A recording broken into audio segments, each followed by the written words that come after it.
भाई ये क्या कर दिया है प्रिंस के साथ बीसीसीआई वालों ने। क्या प्रिंस के साथ गद्दारी हो गई है? In a surprise move, Shubman Gill misses out. I don't think anyone would have thought that we would see a scenario where Shubman Gill would be out of the T20. जी हाँ, Shubman Gill T20 world cup से drop किए जा चुके हैं।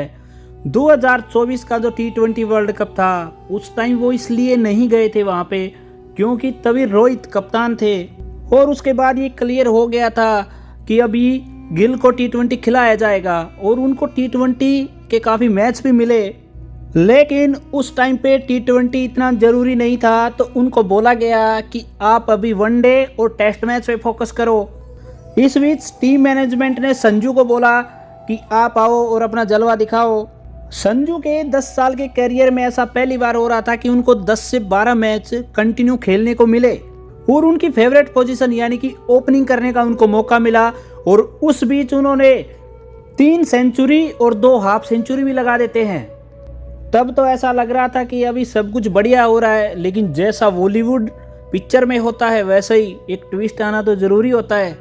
कहानी में twist तब आया जब एशिया कप अनाउंस हुआ कि भाई अब हमारा फोकस पूरा एशिया कप और T20 वर्ल्ड कप पे होगा, और जब टीम अनाउंस हुई तो पता लगा कि शुभमन गिल T20 स्क्वाड में अब वापस आ चुके हैं।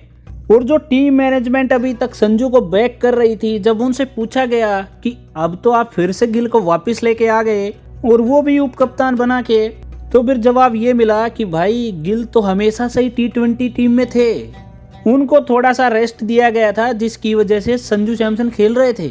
लेकिन भाई जिसने नाश्ते में बिरयानी खा ली हो उसको टिंडे की सब्जी थोड़ी ना पसंद आएगी। और गिल का फेवरेट गेम T20 नहीं है, इस वजह से वो ज़्यादा इफेक्टिव भी नज़र नहीं आ रहे थे जितना अभिषेक और संजू सैमसन एक साथ आते थे।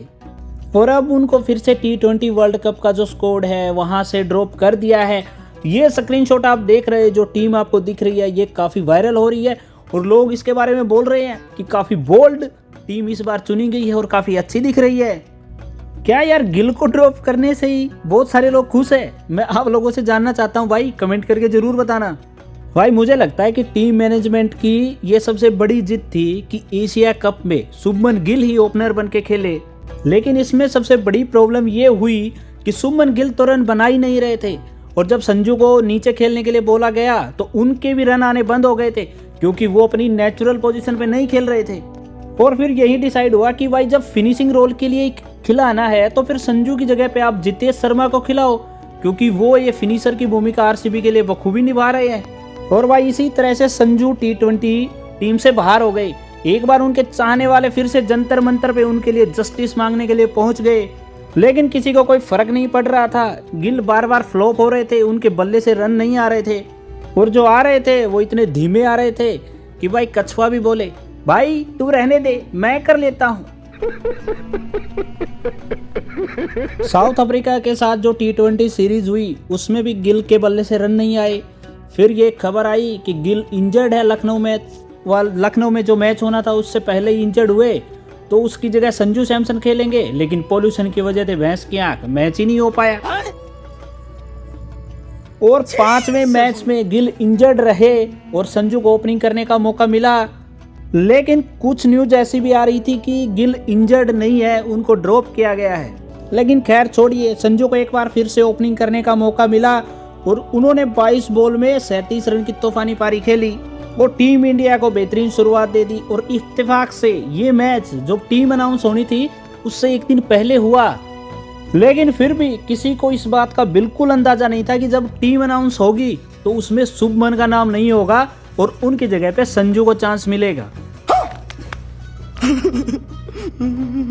और भाई T20 की जो टीम थी वो अनाउंस हुई और उसमें शुभमन का नाम नहीं था। गौतम गंभीर ने एक बार फिर से प्रूव कर दिया कि वो बोल रहे हैं सुपरस्टार कल्चर खत्म होगा, तो उन्होंने करके भी दिखा दिया, क्योंकि गिल को ऑल फॉर्मेट खिलाने का और ऑल फॉर्मेट उनको कप्तान बनाने का मकसद यही था कि उनको इंडियन टीम का पोस्टर बॉय बनाया जाए।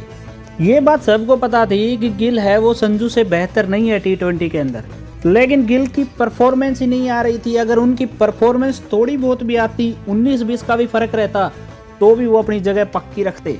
और उसके बाद हो सकता है कि 2026 वर्ल्ड कप के बाद उनको T20 की कप्तानी दे भी दी जाती, लेकिन वनडे और टेस्ट में कप्तान रहे गिल को T20 वर्ल्ड कप से ड्रॉप कर दिया गया है। ये दिखाता है कि गोतीबाई वॉक टू टॉक करना जानते हैं। एक बोल्ड फैसला लेके उन्होंने पूरी टीम को साथ दिया। संजू वापस से ओपनिंग में आ जाएंगे और ईशान किशन को सैयद अली मुश्ताक ट्रॉफी की बढ़िया परफॉर्मेंस का रिवार्ड भी मिल जाएगा। और रिंकू सिंह जो बिना वजह से टीम से बाहर चल रहे थे, उनको भी वापस टीम में चुन लिया है। अभी वो भी आपको फिनिशर की भूमिका में दिखाई देंगे। और बधाई के पात्र सिर्फ गोतीबाई नहीं है, अजीत अगरकर भी है, क्योंकि टीम अनाउंस के बाद पूरा इलाका धुआं धुआं हो रखा है, क्योंकि क्रिकेट फैंस के बदन में 2.5 लीटर खून बढ़ गया है खुशी के मारे। भाई शुभमन गिल के फैंस को छोड़ दिया जाए तो इस टाइम देश में काफी खुशी का माहौल है।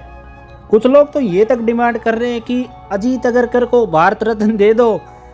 लेकिन ये बात तो सच है भाई कि अगरकर ने टीम अनाउंस के बाद सब लोगों का दिल जीत लिया है और उसके बाद उन्होंने प्रेस कॉन्फ्रेंस की, जिसमें उन्होंने सभी पत्रकारों से सवाल लिए और सारी बातें क्लियर की। अगर आपने ये प्रेस कॉन्फ्रेंस नहीं देखी है तो इसके मेन पॉइंट हम बता देते हैं आपको।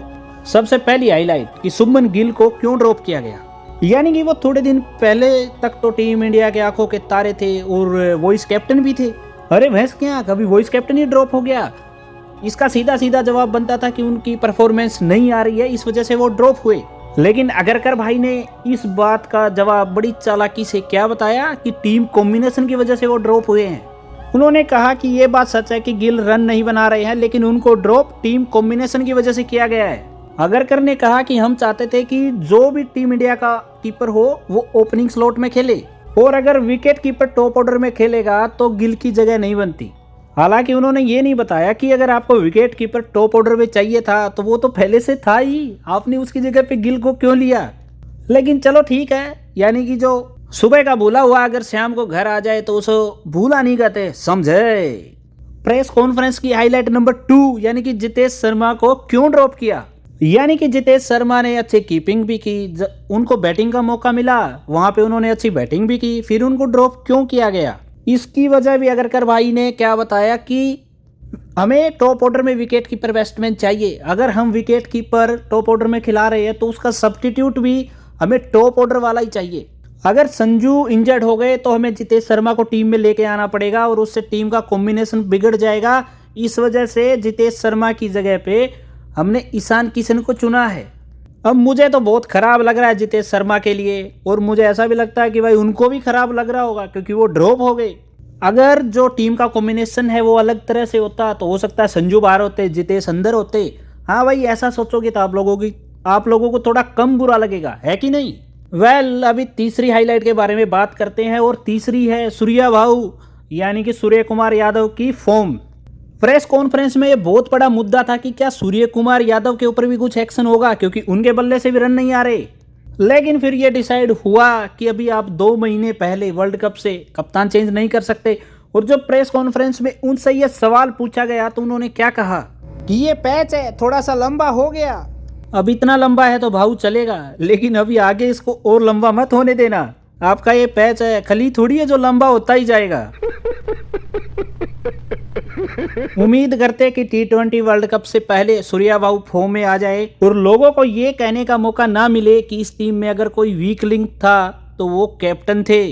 लेकिन पता नहीं, मुझे अंदर से पॉजिटिव फील हो रहा है, गट फीलिंग सारी है सूर्या भाऊ के लिए कि वर्ल्ड कप एक ऐसा प्लेटफॉर्म होगा जहां पे सूर्या भाऊ गर्दा गर्दा कर देंगे। क्या लगता है आपको दोस्तों? कमेंट करके जरूर बताना। लेकिन इस प्रेस कॉन्फ्रेंस में कितनी सच्चाई थी आप लोग बताइए, और आपको ये भी बताइए कि क्या ये जो टीम है ये बहुत अच्छी है क्योंकि वर्ल्ड कप खेलने जा रही है, या फिर नहीं, और गिल को ड्रॉप करना सही था आपके हिसाब से? हाँ भाई, जरूर बताना कमेंट बॉक्स में। और हाँ, नए हो तो चैनल को सब्सक्राइब करना, ऐसी धमाकेदार वीडियो आती रहेंगी। और मिलते हैं कल, तब तक के लिए बाय बाय, जय हिंद।